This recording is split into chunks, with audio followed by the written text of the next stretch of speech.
The United Nations has launched talks calling for member states to adopt a global compact on refugees. The compact aims to change the negative perception of migration and foster greater refugee inclusion and development.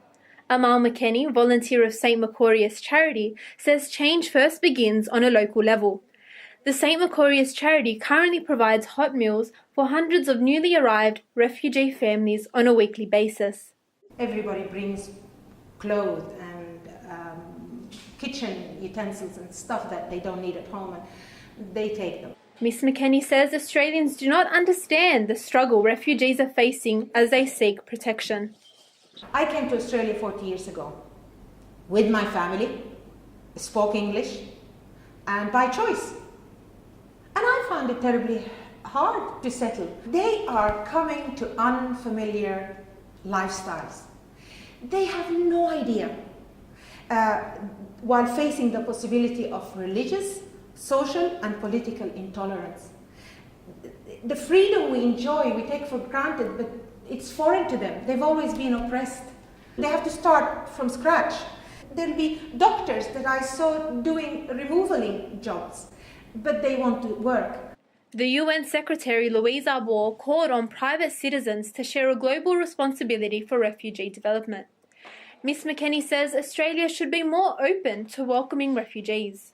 It's not about giving them the food, it's the give and take, the lending an ear. My son and daughter have, in various occasions, came to lend a hand. I get a little bit throaty with this because my son, the first time came with me, cried.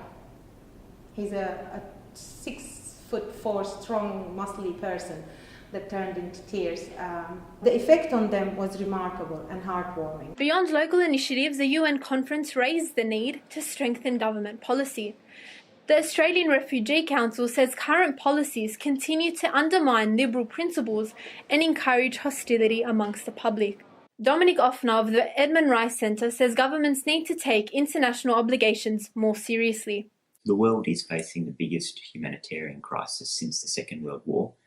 65 million displaced people around the world, and the UN estimates that just over 21 million of those people are refugees, and a significant number of them are in need of immediate resettlement. Our system of protection is really being tested at the moment, and countries that can do more are shirking their responsibilities. So it's a really concerning situation we're in, that faced with such a crisis, countries that have a responsibility and an obligation to welcome people are putting up barriers to that. What doesn't help is when they are attacked by a government, or when people are attacked for not being able to speak English. Well, it is very difficult to learn English, and some of the people who come as refugees can speak multiple languages, more languages than most Australians. So it's really important, but we need to be respectful in how we talk about this, and not you need to learn English and we'll judge you if you don't learn English. That's the approach that I think is often tempting for the media and politicians. We actually have to be culturally sensitive in how we talk about this issue. In light of the recent UN talks, the 2017 federal budget announced an increase to 16,000 places for the refugee and humanitarian program. Mr. Offner hopes the funding will be a positive step to aid the refugee crisis.